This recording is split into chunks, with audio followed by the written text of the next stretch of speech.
Day, January 16th.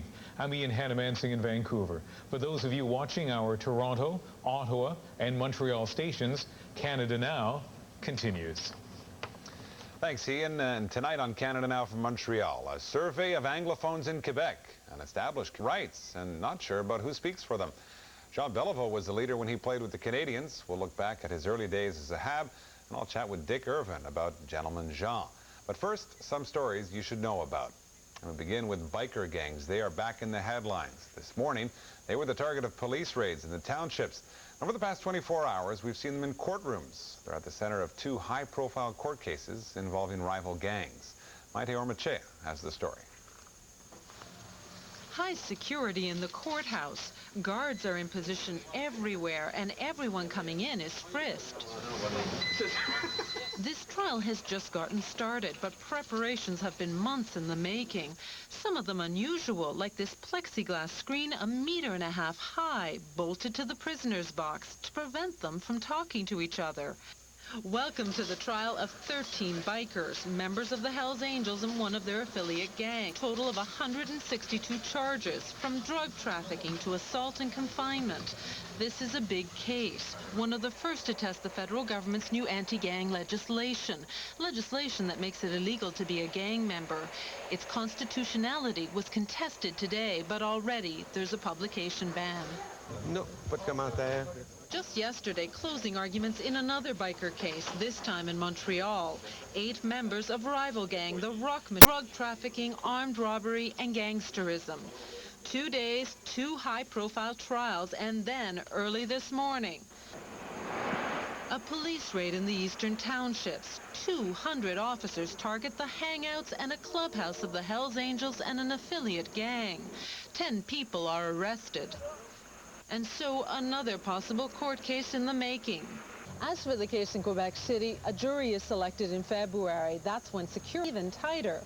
The public will only get to watch what happens on TV in another room. The courtroom itself will be off limits. That's a Quebec first. Maite Ormachea, CBC News, Quebec City. In other news, Verdun Regional High School will close in June. The Lester B. Pearson School Board says it has no choice. But a lot of people don't like the idea. Ray Fischel reports. It's been a Verdun high school for more than half a century, so closing it was sure to cause some controversy. I don't like it. It's a beautiful school. They've got everything there. They just need more kids. The Verdun community has historically not supported that school. Tabachnik says the 190 students left at Verdun will be sent to LaSalle Catholic or Riverside Park schools, which will mean yet another new school for some Verdun High students.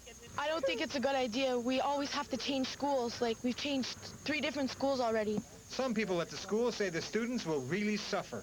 Well, they're teenagers. Every person who knows how teenagers are, who have teenagers, know that teenagers, the most important thing in their lives is to have stability. And to be honest with you, since we have been part of Lester B. Pearson School Board, these students haven't had any stability. The teachers here have been here for 30 years, and they're so discouraged. The students of level 4 don't want to go back to school. They're ruining these children's lives. But the regional director says Lester B. Pearson tried to keep Verdun going as at least a junior high school. It didn't work out. We just, it necessitated some other students coming from another part of the city here, and there was a great resistance to that, so we really had no alternative. So Verdun Regional will close in June, and its facilities will be used by an international school program. Ray Fischel, CBC News, Verdun. The Parti Québécois does not have a new leader yet, but 2 new polls show Bernard Landry could take over from Lucien Bouchard if he chooses to run. The finance minister says he hasn't made up his mind yet, but he's probably taken a close look at these numbers. According to a poll conducted for Radio-Canada, 39% of decided voters in Quebec say they would support Landry as head of the Parti Québécois.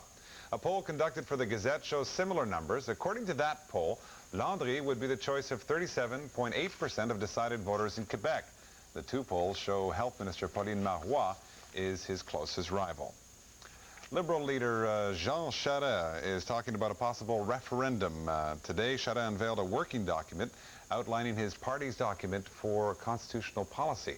Charest's working document suggests a number of possible amendments. They include recognizing what Liberals call the specificity of Quebec and the province's right to a veto. The Quebec leader says he'll consult with party members, draft a final report in June.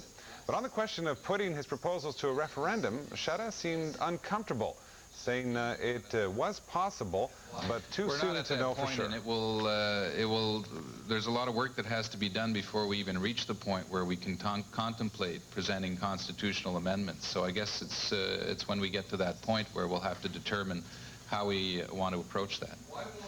Well, still with politics, if you want to find out more about the PQ leadership race, you can go to our website at montreal.cbc.ca.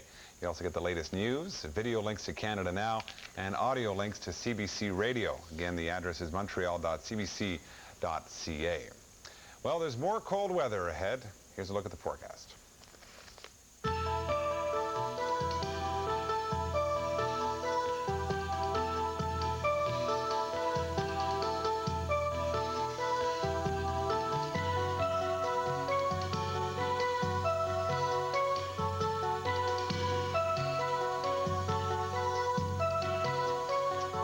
Next on Canada Now, inside Anglo-Quebec.